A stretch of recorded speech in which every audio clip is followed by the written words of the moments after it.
You used to have a card with my money on it, I and you don't would. have a card No, with your money no, on it. you did. You had an orange card, Yes. and you would say, "You know what, Yes, Jimmy? that was Just to take the money out of there and put it to the bank to pay on the loan.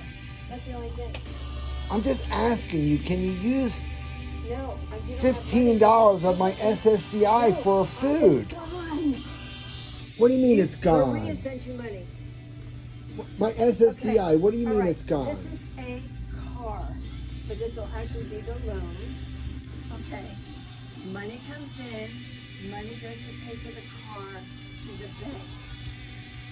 No, I understand that. All right, then. There's no But question. but All right. the If whole you don't point. have money, you can find something in your house. Yeah. Okay. I mean, All right. okay. Another video proof. She won't even use my SSDI money for food. I mean, she doesn't charge me rent, so thank God. She doesn't charge me for electric, thank God. But she does take my 1448 and apply it towards a loan from 15 years ago, 13 years ago, whatever. It's illegal. She does not care about the law. She pokes the lion's tummy all the time. And you saw how crazy she is. I mean, she uses stupid examples. I mean, I don't even know what she was talking about. I mean, grabbing my book and doing that thing. I mean, so now I have another video to prove my mother won't even use my money for my food. You know what I ought to do? I ought to just starve. I ought to just starve and go to the hospital, and then maybe, maybe, not, maybe she would have the compassion of a Christian, not, care not, love not, compassion not, judge yes, steal yes, rob yes, defraud yes. I mean, and then lie. It is the most hypocritical thing anyone has ever seen, and it is classic. Because I'm writing a book about hypocrites. I'm writing a book about Christians who judge, about Christians who lie and steal, about Christians who don't give a flying you know what about anyone other than me, my, me, my. The fact of the matter is this. My mom was very kind to loan me $67,000 back in 2008, 2009, I think, whatever, for a business growth explosion thing. I had two Ivy League class people. One moved here from Minnesota, committed to work for free. One was a $6 million man. He built a $6 million company, and I let him be the CEO. And we did an explosion. We went through $300,000 in 6 months. We lost the 67 grand in the first 2 months, And Todd, God bless Todd, he took 10 grand out of his bank, out of his stock, every 2 weeks just to keep the company floating. So we went belly up. The explosion growth went belly up. My company was able to survive, but we lost 300 grand. Well, it's very normal for parents to loan money to their kids for a business startup or business growth, and they know when they loan it, it is a risk. They know that they could lose the money. Well, my mom lost. I lost. I mean, Todd lost. Todd lost 130 grand and told me, Jimmy, I can lose 100, but not 130. Your mom lost 67. I lost 130. So here's the deal, Jimmy. Give me $30,000 or I am going to take your company away from you. Todd's a brilliant guy. He strategically put him in the position that if there's any problem, he can simply just take my company. He said this in front of Mark Ragsdale, the pastor who has committed more crimes than fucking Pinocchio on AIDS, and Mark Ragsdale says, Jim, the way what Todd wanted was reasonable. To get 30 out of you and lose 100, but the way he did it was wrong. To threaten to take your company was wrong. Well, I wrote Todd $31,000 post-dated checks. I gave him $1,000 a week for 30 weeks. And he told me on week number 27 or something, he says, Jim, if I never expected these checks to clear when you wrote them out to me in front of Norman's as we had a beer and chicken wings and fish. I literally did not think you would honor your commitment to me. And I'm glad to say, if anyone ever asks me, is Jim Butler a man of his word, I will emphatically say yes, he is. Little does anyone know, I went from making six figures to $80,000 a year once I took Todd on. And then Todd, once things got really bad, he reduced my pay to minimum wage. I stopped paying my mortgage payment for the first time. I almost faced foreclosure.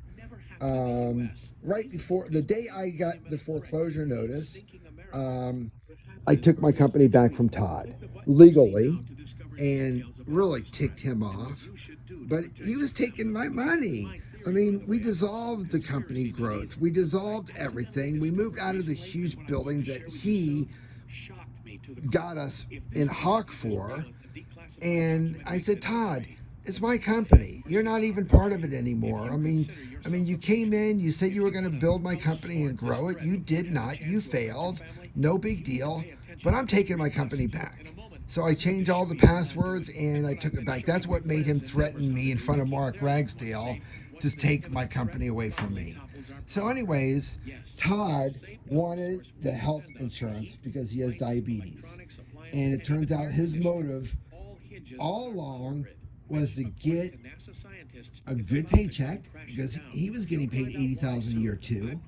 I mean, from zero to $80,000 a year, and full health coverage. So anyway, so what happened was, my mom demanded me to pay her back, rightfully so. So I made like $600-700 a month payments every month for years. Never any accountability. Never, hey Jim, this is what the balance is. Never anything, you know. And stupid me and stupid Todd, why we didn't just do a 10-year note on the second mortgage or first mortgage or whatever. Why we had to go 30 years, because, you know, when you're paying $600-700 a month on a 30-year note, you know, I mean, $10 or $100 at the most is going to the principal. But anyways, the point is this: I made every effort to pay my mom back for 6, 7, 8 years, and then the brain damage, which my mom was part of. My mom, read my book, she supported Maria pressing criminal charges for no reason. She supported Maria from moving in the battered women's shelter for no reason. My severe brain damage happened because of my extreme stress of losing my family, losing my son, losing my sanity. I mean, I was bedridden for a year. I can never work again. And she slams me. Your brain damage happened 20 years ago. No, Mom, it happened in 5.5 months. I have documentation, scientific data. No, my mom lies constantly. I mean, I wouldn't be surprised if she looks in the mirror and lies to herself. Hey, Judy, you're 120 years old. No, Judy, I think you're 40 years old. I mean, she's very sick, extremely sick, no integrity, no character. I mean, well, I shouldn't be. She's got integrity and character, but in areas that have nothing to do with money, regarding family members. I mean, what she did to my grandmother. My mom robbed my grandmother of her entire home, gave everything away. I mean, Gran was in a medical facility waiting to come home, and when my grandmother found out that her condo was ransacked, same thing she did to my house, ransacked my home, Graham's will to live just diminished. And that's, my brother and I know, that's when her health went down, down, down, and died. My brother says, Mom killed Graham. she took away her will to live. She had a condo for 40 years or 30 years, and that was her sanctuary. That was her domain. That was her palace. And when she found out that it was gone and she had nothing to live for, Grant already passed, she had nothing to live for. My mother is to blame. And God bless my mom, but boy, oh boy, the money thing, stealing everything from your own mother, stealing everything from your own son, and it just goes on and on and on and on, because I can't find one Christian who believes in standing up for righteousness. They don't stand up for nothing. They stand up for, I'll stand up and say, hey, can I get a cheese McMuffin? I mean, they don't stand up for righteousness. They will not get involved with anything because it's not comfortable to do so. Well, I don't feel comfortable doing anything. Yeah, well, when you get to heaven, God's going to say, I don't feel comfortable opening my gates to you. But that's okay. It's neither here nor there. I just wanted to clarify everything, every factual data, verifiable with documentation and everything. Everything I speak is truth. I mean, for God's sake, for God's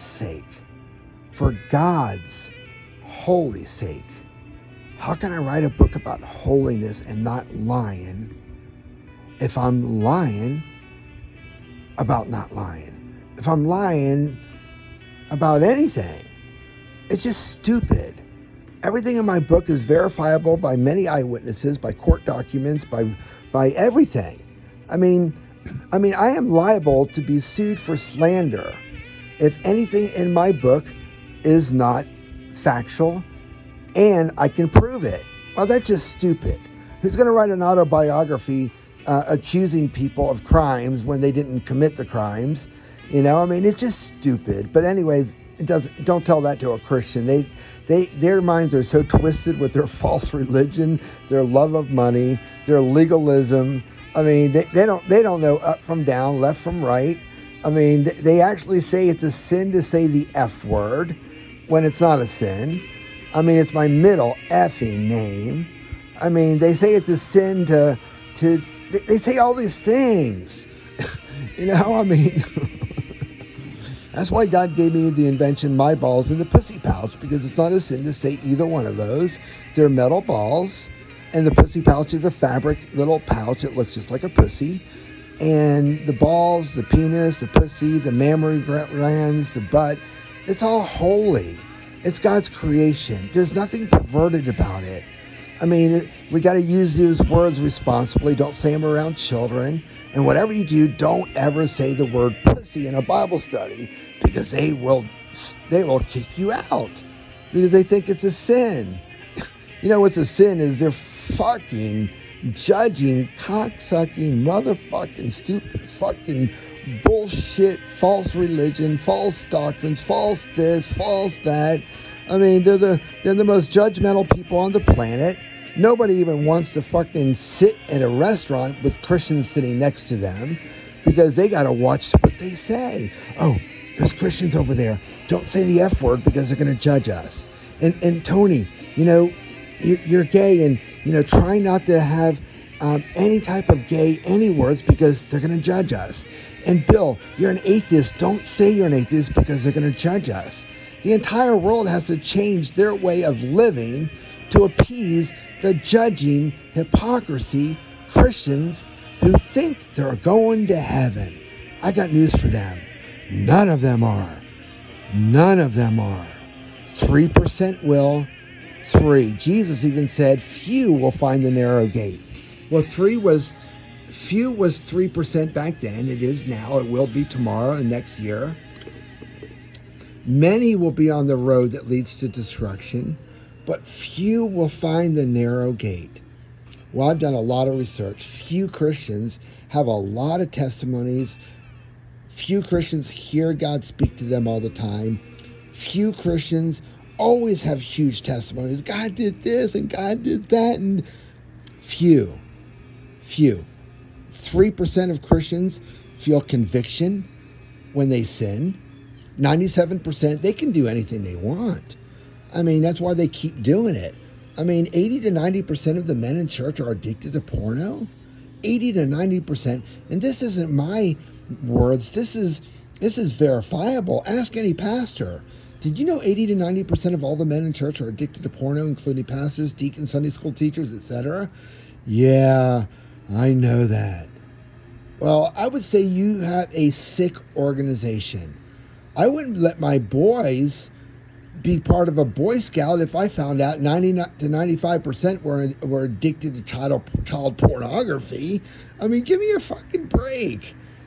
You know what? I tell people, if your daughter meets someone in church, you have a 90 to 90% chance your son-in-law is going to be a porno-addicted lying prick. You know what? I call a spade for a spade. If you're a dick, I call you a dick. If you're a lying hypocrite, I call you a lying prick. You know? I mean, I'm Jimmy fucking Powers.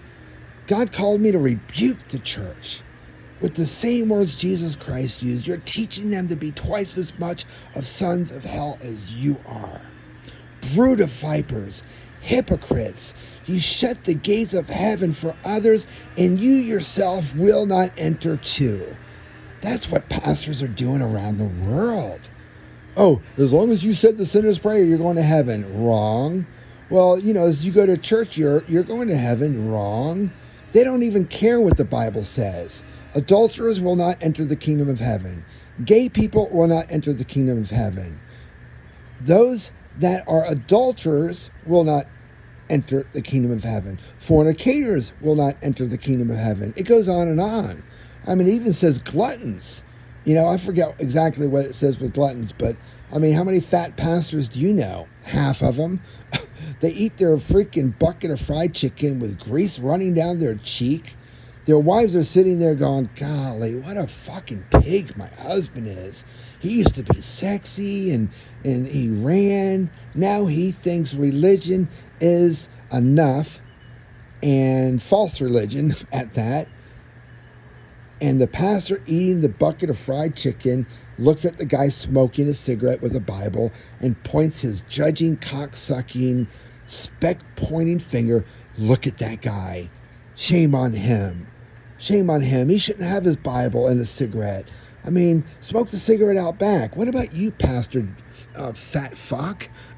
I mean, put that fucking chicken bone down, you stupid fuck. I mean, give me a break. But you know what? My job, my calling is to roast the church. And I fucking love my calling. Hey, pastors, lick my fucking balls, metal balls, or repent for being a dick. That's my fucking t-shirt, bumper stickers. You're going to see them globally. I mean, in every language. I mean, it's so funny. I don't know what the future holds, but I do know who holds my future. So anyways, good luck, pastor, pricks, asshole, fuckwads, dickheads, chicken-eating fucking fat fucks, porno fucking addicted. Oh, wait a second. You're a 90% a Dick Ted Ed to porno? What the fuck is your name? Dick Ted or Ed? I mean, put the fucking warm sock down. Stop putting your hard cock in a warm sock. Your wife is wanting you. You know, how many women are like, their number one complaint, he doesn't touch me anymore. You know why? Because he's too busy beating his fucking meat, choking his chicken in the den, pretending to be working. No, he's a fucking pervert. He's dishonest, unfaithful, and he is a fucking adultery-laden, incested, get it, pervert. Hey, truth hurts. Okay, video number fucking 847, now complete. Take care, everybody.